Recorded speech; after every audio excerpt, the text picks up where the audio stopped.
People's shops and stores and malls were being destroyed by government agents. I was wondering, how could government do that?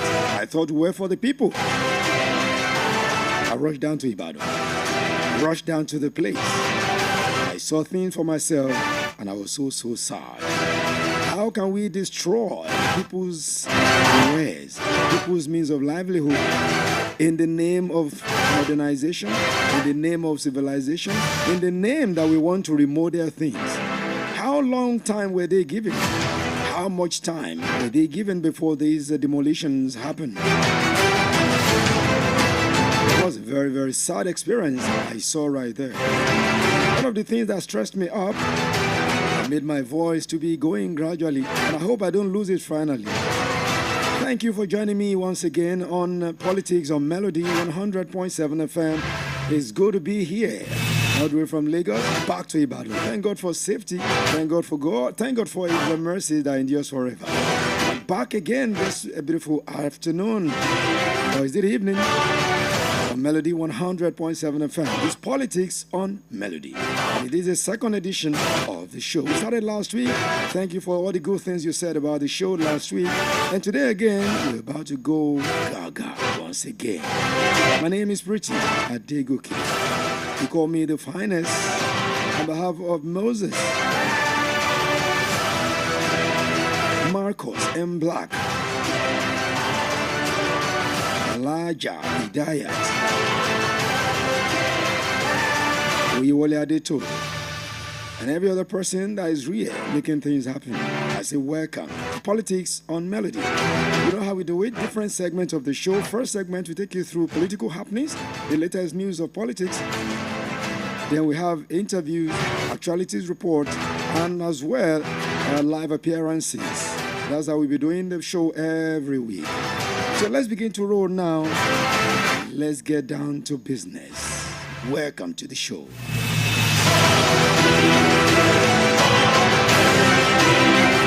Now let's begin from the latest political roundup, and let's begin with this one, where a total of 11 governors of the People's Democratic Party have approached the Supreme Court to challenge what powers President Bola Tinubu has to suspend a democratically elected structure of a state. The suit filed by the governors also challenges the declaration of a state of emergency in Rivers State. Although it was previously reported that the suit was filed before the Supreme Court some weeks ago, but I can confirm to you that Politics on Melody can exclusively confirm that the governor's suit was actually only filed yesterday before the Apex Court. And this was exclusively confirmed to Politics on Melody via telephone conversation by the Director of Information and Public Relations of the Supreme Court, Dr. Festus Akande. President Bola Tinubu had on March 18 declared a state of emergency in Rivers State and suspended the governor, Sim Fubara, the state deputy governor, Ngozi Odu, and all elected members of the assembly for an initial period of 6 months, and subsequently appointed retired Vice Admiral Ibokete Ebas as sole administrator of the state, a move that generated divergent views amongst Nigerians. And still in Rivers State, sole administrator there, Vice Admiral Ibokete Ibas, retired, has approved the appointment of administrators for the 23 local government areas of the state. This comes less than 24 hours after the Federal High Court sitting in Port Harcourt reportedly restrained him from appointing administrators to oversee the... And what is that? They've described the threat by the Nigerian Labour Congress to invade its offices nationwide as a subtle blackmail to make the Julius Abure-led leadership look like a villain before the Independent National Electoral Commission and, of course, the security agencies in Nigeria. The party also said that it will seek the protection of the security agencies and mobilize members across the nation to resist the invasion of its offices nationwide. This, according to National Publicity Secretary of the AP, Obiora Ifo, said in a statement released in Abuja a while ago. IFO was reacting to yesterday's directive by the NLC President Joe Ajero, asking union leaders to begin the process of mobilizing their members in readiness to invade and take over the 36 offices and national secretariat of the Labour Party. The NLC President's directive comes in the wake of last Friday's judgment of the Supreme Court, which vacated the earlier judgment of the lower court as the party's national leader said they could not continue to fold their hands and watch the Julius Abure-led National Working Committee defy the Supreme Court's pronouncement. Now, according to IFO, he warned that hooliganism and rascality, as the NLC leader is allegedly exhibiting, should not be seen as traits of a good union leader. That's according to Obiora IFO, speaking for the Labour Party. Now let's move to Plateau State now, where a very sad situation is happening there, and it's not just today, it's been happening. Many people were killed and over 1,000 displaced in last week's attack on Houthi, Mangunu district of Bokara's local government area of the state. Now, between March 28 and April 2, gunmen attacked Houthi, Josho, Dafo, and other communities of the locality, and the members of the number of casualties continue to increase. And this is not the first time this kind of attack is happening. In recent time in the state, as many attacks have been reported in the state. And just last few days ago, another one happened where almost 80 people were said to have been killed. Now, speaking about the incident, the state Governor Gabriel Muftuan described the recent attacks and killings in some parts of the state as a coordinated crime sponsored by conflict merchants and not farmers' herders clashes, as they are making it appear. Now, according to Governor Muftuan, he's saying that what is happening in Plateau State is not about what the people are seeing it to be, which people are seeing it to be, something they called farmers' herders clash. He's saying it is far more bigger than that. Let's listen to the governor talking about Governor Gabriel Muftuan of Plateau State on politics on Melody FM. Let me put this in context. This attack began in Rui, a community not too far from the local government headquarters. The people were observing a wake keep.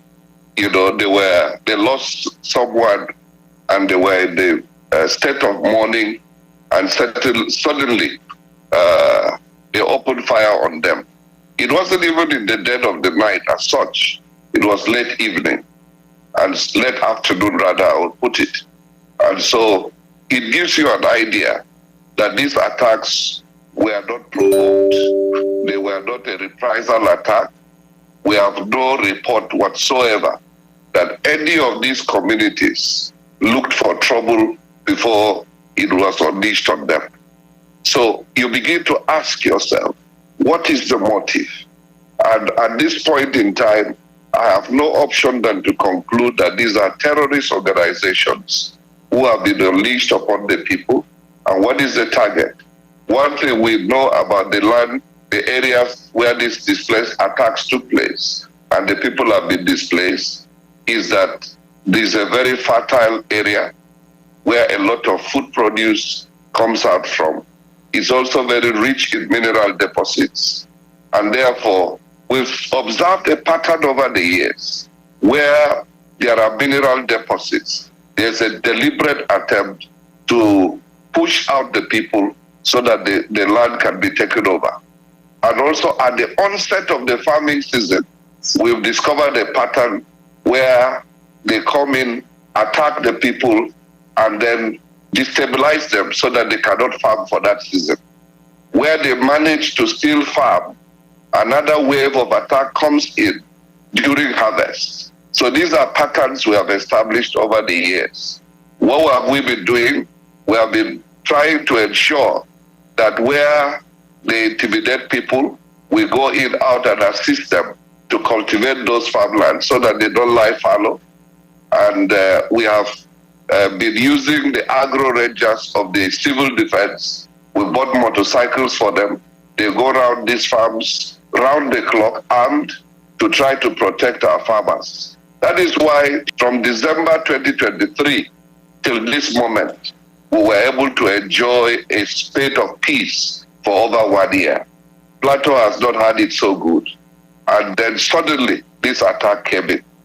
Now, these people sometimes masquerade as herdsmen, but where they are moving in with herds, and then we discover that they use the cattle as cover, carrying heavy ammunition, then it calls to question, what is the motive? Now, we want to thank God that this time around, the national outrage on this incident perhaps would give us a new lease of life. A few arrests have been made, and we believe that those arrests will lead to useful information that we can be able to unravel further what are the causes behind for these reoccurrences. We'll be doing community harmony so that there is no mistrust among communities. And I think we have succeeded.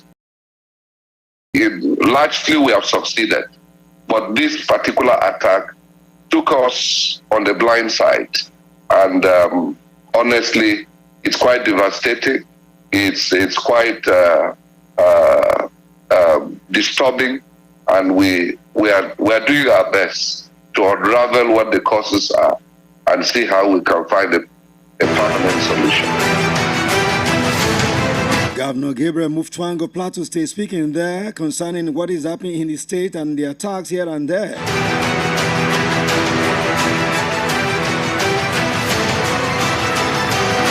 But we're not done yet with the governor because there have been speculations and insinuations making the rounds that what is actually happening in Plateau State is a genocide that is stylishly taking place.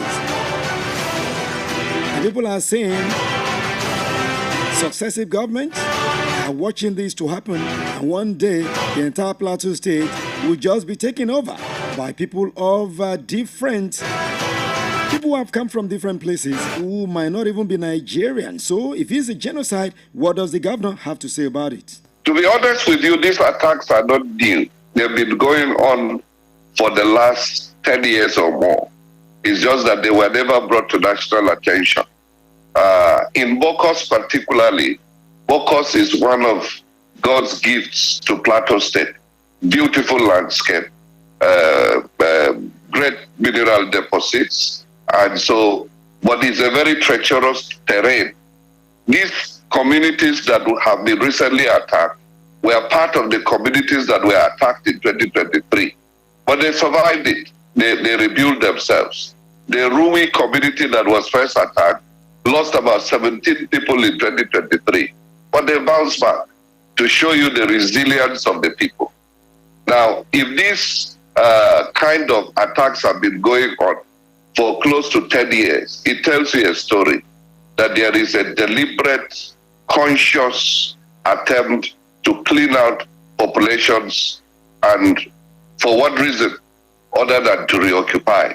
As I'm talking to you, there are not less than 64 communities that have been taken over by bandits on the plateau between Bokos, Barikiladi, and Riom local governments. They have been taken over, renamed, and people are living there conveniently on lands they push people away to occupy. And these are things that we've been trying to embark on dialogue to make sure that these communities, these people return to their communities. But because of the proliferation of arms, which has become quite alarming, and I'm talking now not about small arms, it's real sophisticated arms in the hands of non-state actors, it has become more challenging for communities to be able to live in peace. So I can tell you in all honesty that I cannot find any explanation other than genocide sponsored by terrorists. The question is, who is the person?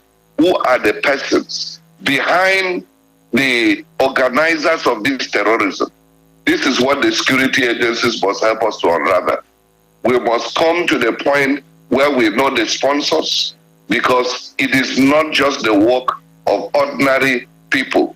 This is being sponsored from somewhere. And I'm sure that in the coming days, the security agencies will work together, not at cross purposes, but in unison, to be able to bring out the requisite intelligence that will help us to put this matter behind us. That is a big question now. Who is in charge of the sponsorship of these terrorists? Disturbing not just Plateau State, Benue State is also there, Nasarawa is there, Ibarapa in Oyo State is there. And if you check these communities that are being disturbed, these are communities that bring out food for Nigerians to eat in abundance. So what is going on? Who is in charge? Who is sponsoring these unknown faces? Who is in charge? Who is sponsoring them? Who is behind? What is so difficult? And why is it so difficult for security agents to fish out the people who are sponsoring these people? These are the questions begging for answers. What a nation. What a country. But let's quickly listen to, because the Chief of Army Staff, who is the man in charge of all the armies in Nigeria, is also saying something this afternoon concerning Plateau State. What has he said? What are they doing to make sure Plateau is safe? Let's listen to the Chief of Army Staff right here on Politics on Melody FM. I won't say particularly that it's going to be a new strategy, because the fact here is that there are some issues that need to be resolved, politically. Because we can't rely permanently on kinetic approach to issues. So with that, I'm going to be the governor of the state and deliberate with him to see how we can resolve these issues politically. We're talking about our aspect of the job. We're going to see how we can enhance the security of this place by inducting more men, inducting more enablers, and maybe from there we'll take it on. I'm going to bring in more men. What are these underlying factors? What underlying factors? What are the underlying factors that we must address before things are better for us security-wise in Nigeria? What are the underlying factors? That is a question. According to Lieutenant General Olufemi Oluyede, the Chief of Army Staff, saying that the underlying factors must be addressed. So what are these underlying factors is the question.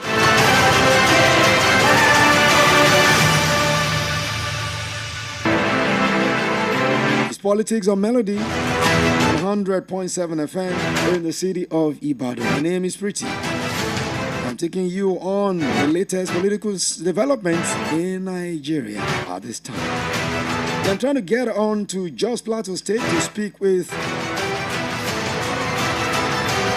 our correspondents over there so that we can actually rub minds on what is happening in Plateau State. I'm trying to get him on the radio so that we can talk and take another look at this situation of the Plateau State.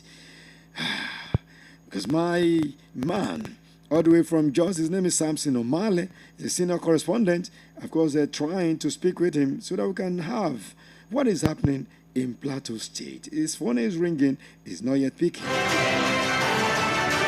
But one thing is sure, we continue to keep tab of this happening in Plateau State.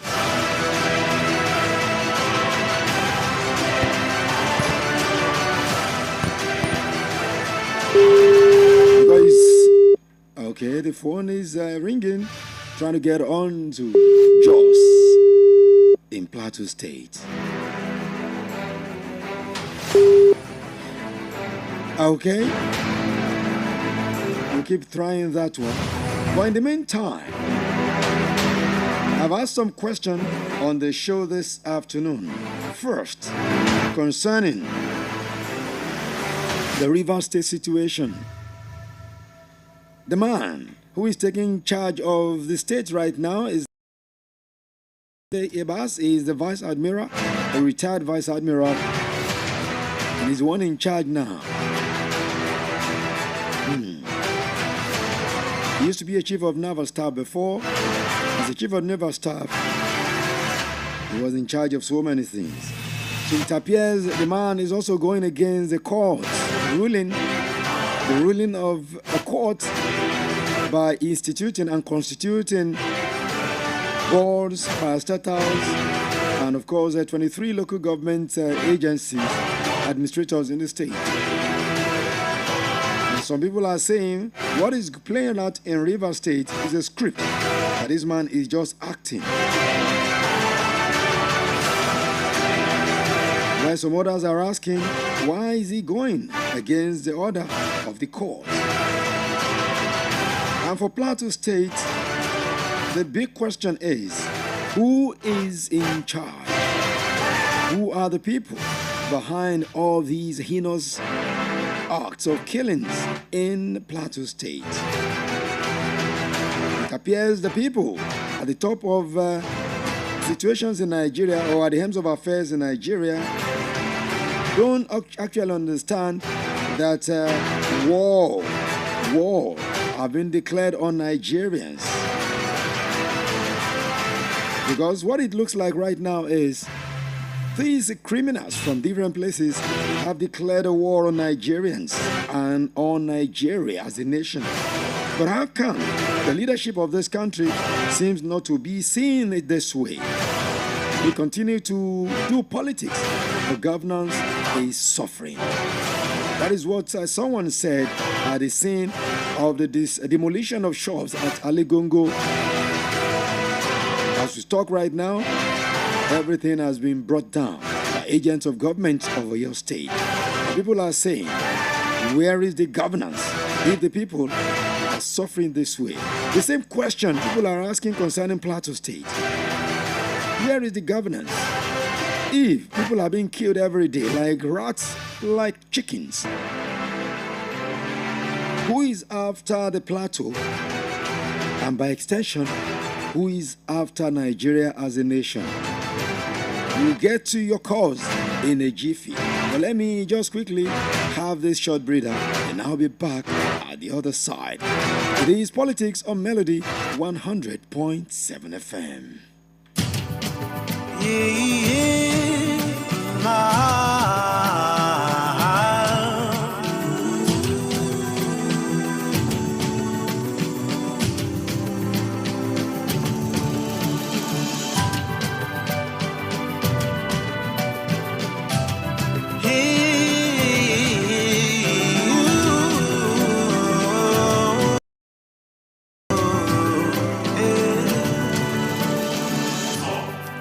Land of unity,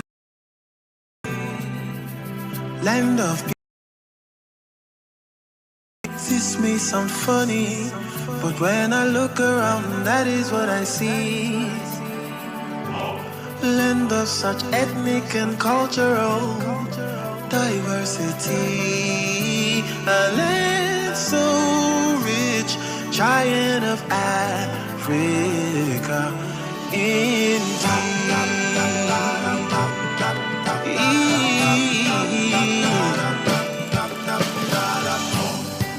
Land of champions, land of the best.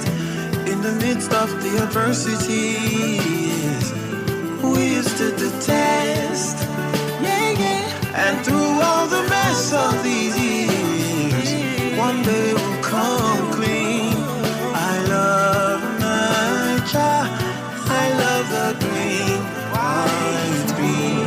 Oh, unity and faith. Oh,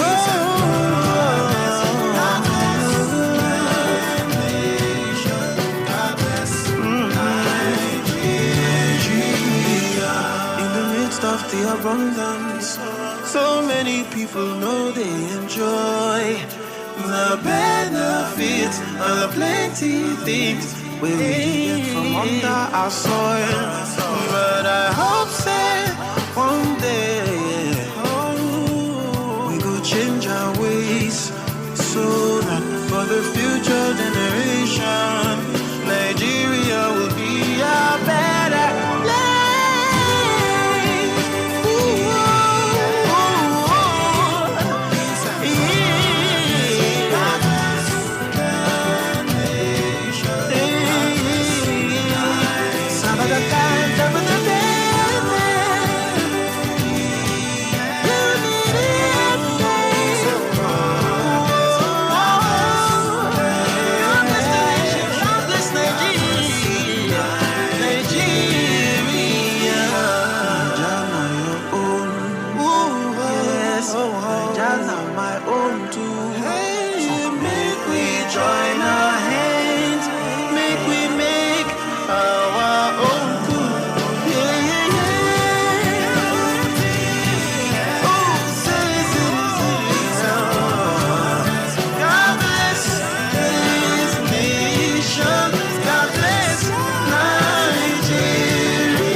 Melody FM 100.7. We in this region have been self-governing for more than 3 years. Nigeria as a whole is now free and independent. We'll also give continued active support to the Organization of African Unity, the United Nations Organization, and the Commonwealth. I would like to remind this audience that in this hall today, we have a concentration of the leading agitators, mischief makers that the world has ever known. Is that all these agitators and mischief makers desire a better world for human beings to live in. Our nation, Nigeria, is today the focus of the entire international community.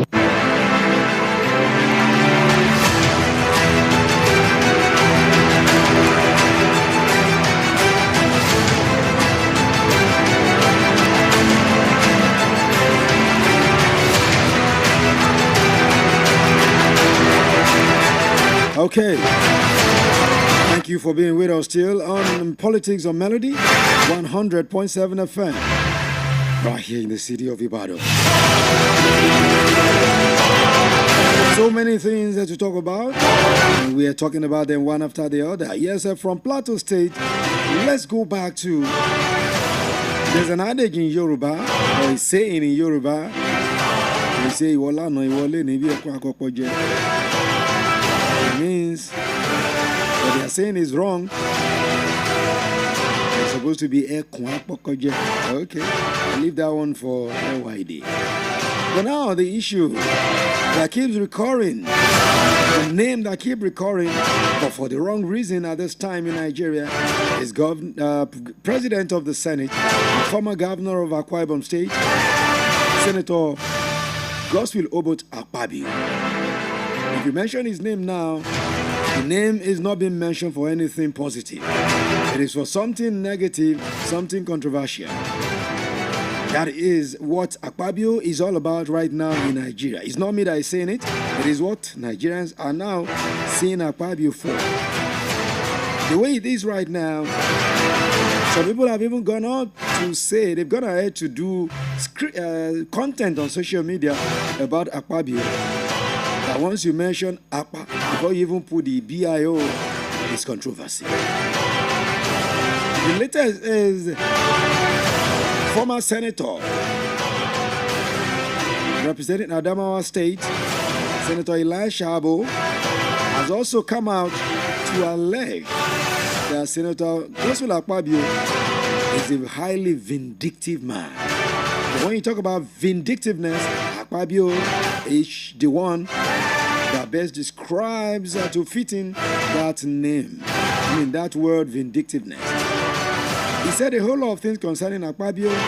He gave a whole lot of allegations. And in all of these allegations, Akpabio is not even coming out to say something. That is why Nigerians have been wondering, why is Akpabio not coming out to talk when people are giving all these allegations against him and about him? Let's listen to Senator Elisha Abo with what he said in a latest allegation concerning the Senate President, Godswill Akpabio. I became like a de facto DG campaign to Senator Abdulaziz Yari.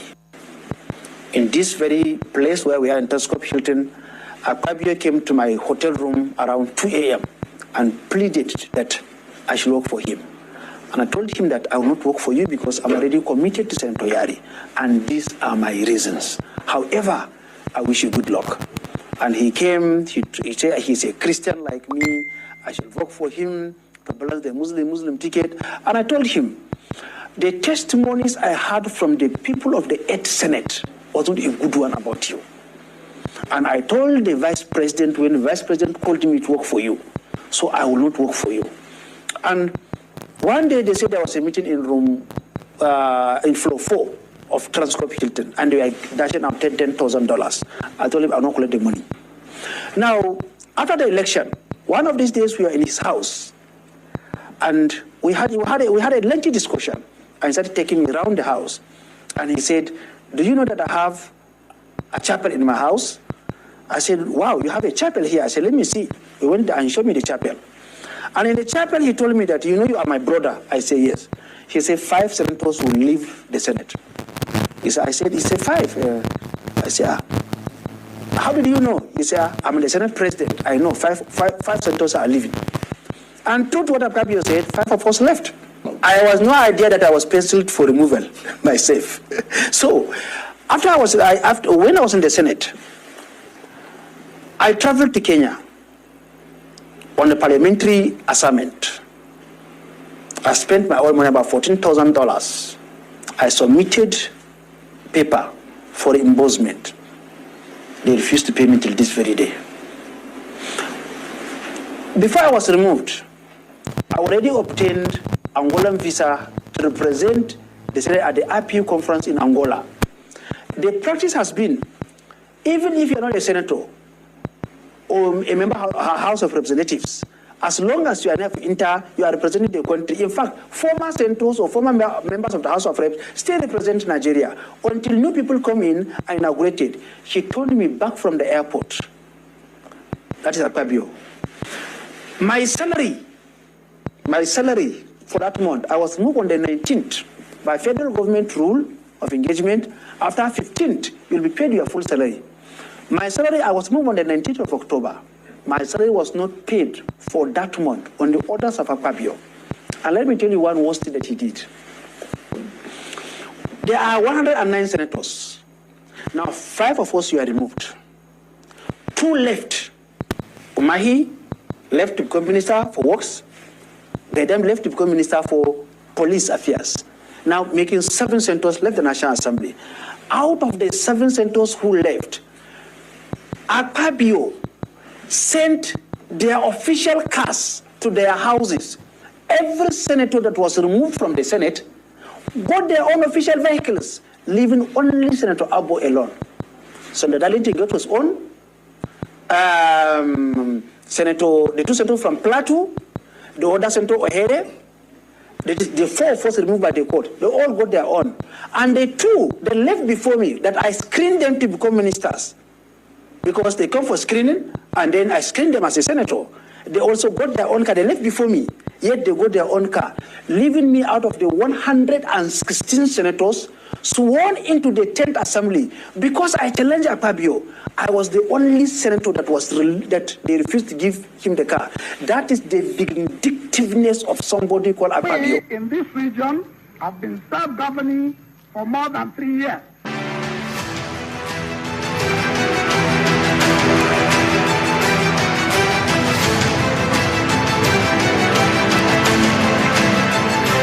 You heard it right there. Another allegation concerning Senate President Godswill Akpabio. Everybody is pointing towards Akpabio as this, as that, and as something that is not good at all.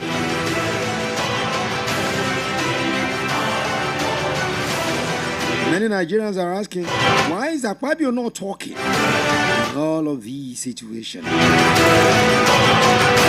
Very soon I open up the phone lines. And all of the things I brought this afternoon, you can react to any of them. River State in the news this afternoon in the program. River State on the program, as well as Godswill Akpabio on the program, and of course the killing in Plateau State on the program.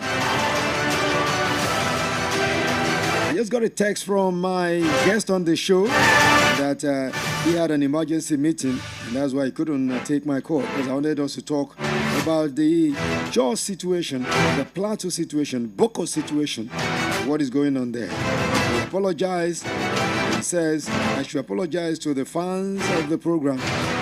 Next time we'll be able to talk. Samson Omale, all the way from Plateau State.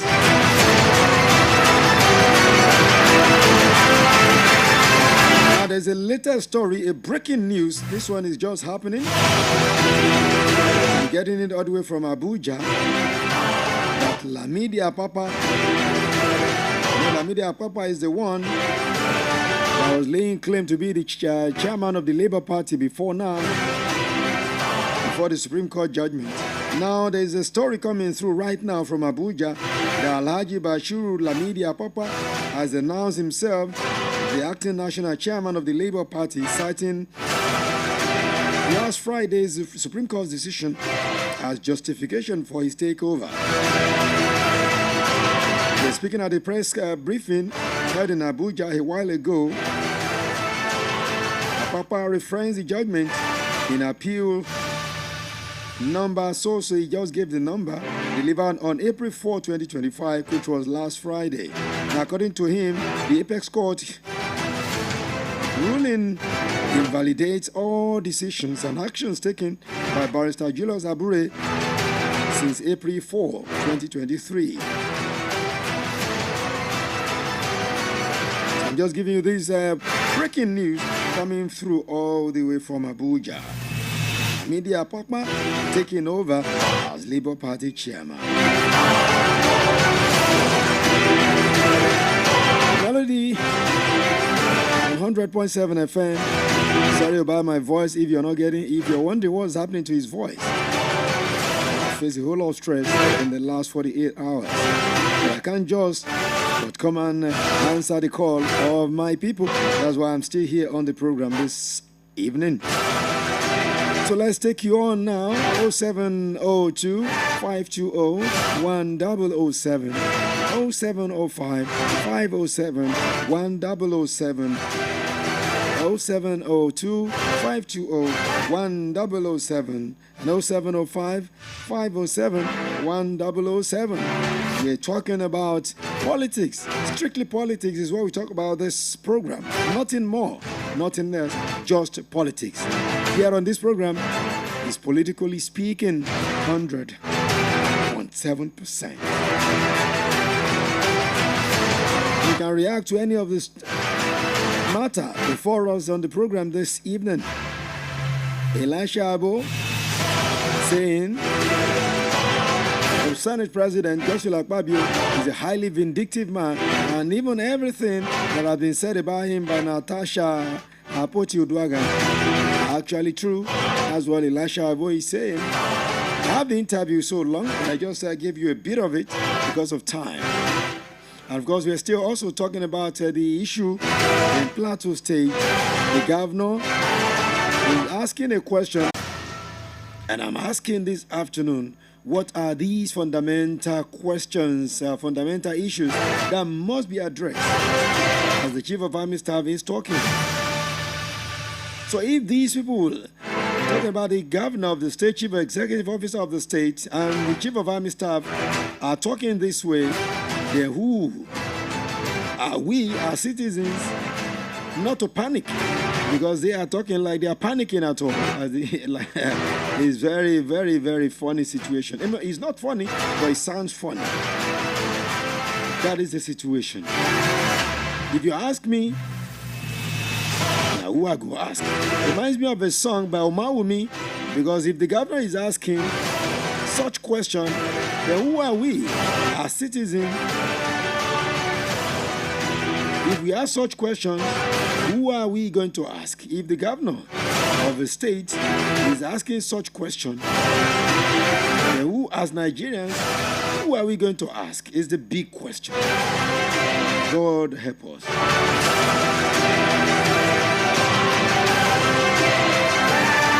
That is the situation. Let's have this short breather, and I come back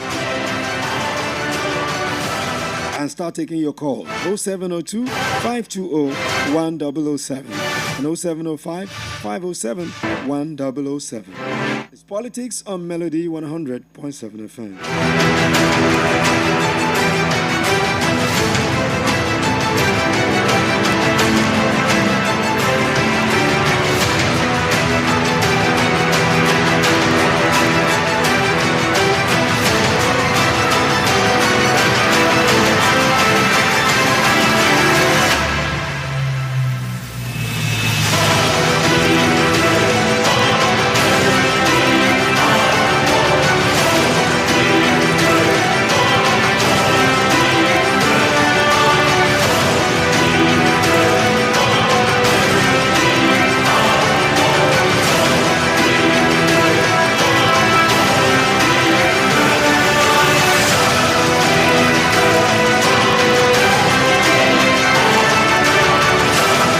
Thank you very much for being with us. It's Politics on Melody 100.7 FM. Strictly politics is what we do here. We talk complete politics. Melody FM every Wednesday, 4 to 5 p.m. So let's go now. 0702 520 1007 and 0705 507 1007. Who is behind the killings in Plateau State? Why is it so difficult for us to find out and fish out the people perpetrating these heinous killings in Plateau? Over the years, it's been happening. It's not just today, and successive governments have not been able to find out or even curtail the killing. It's been going on and on and on and on. Not just about Plateau, it happens in Benue, Kegun, part of Oyo State as well. And all these areas are areas that can bring food to Nigeria in abundance. These are the areas that are experiencing killings here and there in Nigeria. So who is behind these killings? You heard what the governor asked earlier? The governor is asking a question, a very fundamental one, but I don't have the answer. He doesn't have the answer.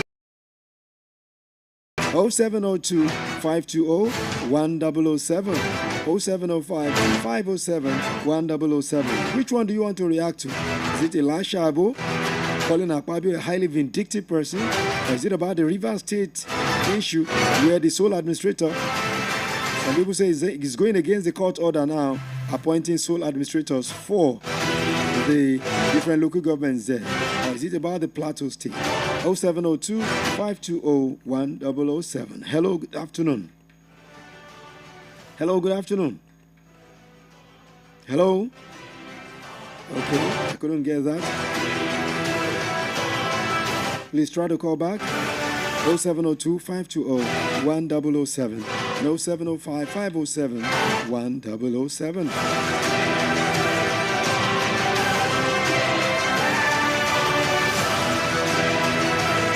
Hello, good afternoon. Hello? Is Politics on Melody? Hello, are you there? Uh-oh. Okay, sorry about that. I don't know what's happening with the network. The calls are coming in, but I can't take it. Okay, let's see this one. Hello, good evening. Hello? Hello, is Politics on Melody FM? Wow. Okay. We are gradually hitting crescendo on the show. Now for the matter concerning the Aligongo demolition, Aligongo complex, everything has been brought down by agents of government.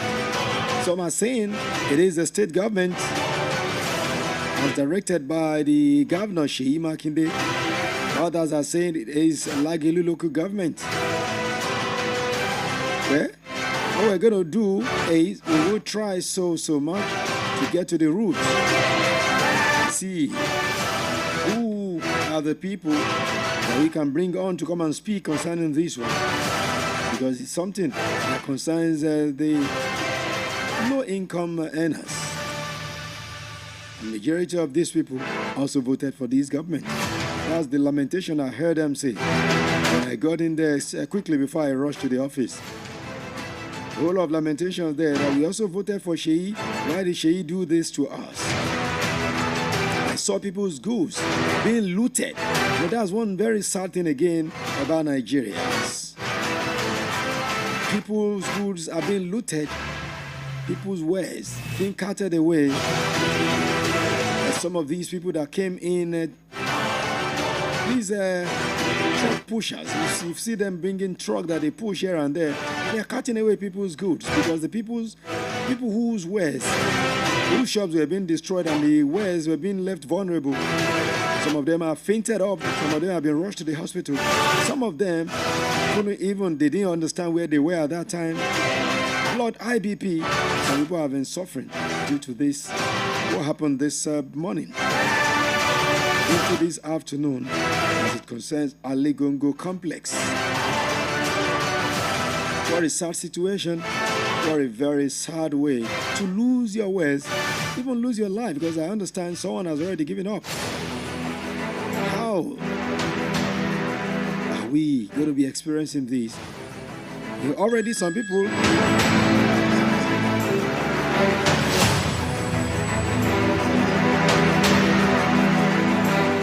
okay, let me see if I can quickly take Samson as all the way from Jaws. Hello, Samson. Hello.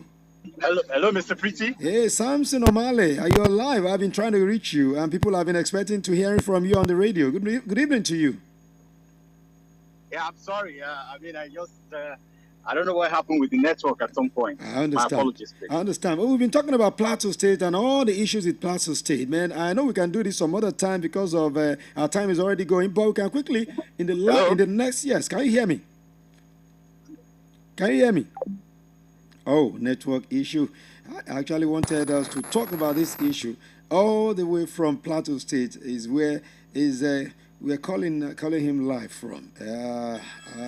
Okay, let's see. Yes.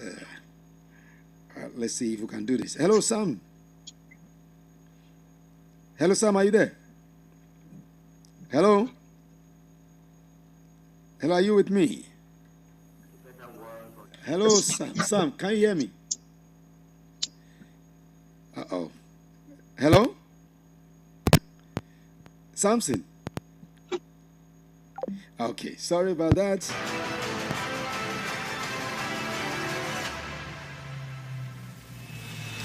Yeah, some of the things we suffer in Nigeria.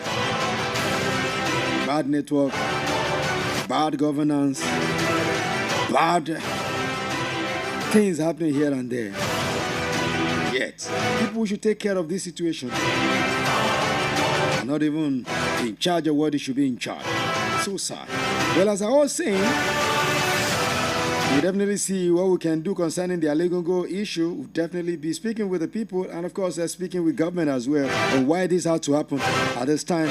On a short notice, they said they came to the complex last Friday to give them a notice. And today, Wednesday, they gave them notice of 7 days. And today, Wednesday, it's not even up to 7 days by my own counting. These are the allegations by the people. We get to hear from the people and from the government. We'll talk about these and more. Keep following us, especially as it concerns Oroilu, Oroyo, and politics of melody. We'll be looking through this matter. in total, as they say in local palace. Let me begin to go this evening on Politics on Melody, 100.7 FM. The program makes a return. Sorry about the phone line. Your calls are coming through, but I couldn't take because as I was taking them, I couldn't hear anything. You also heard my guest I was trying to speak with all the way from Jos Plateau State. I couldn't talk. Bad network everywhere. Small rain, network will scatter. God help us in Nigeria.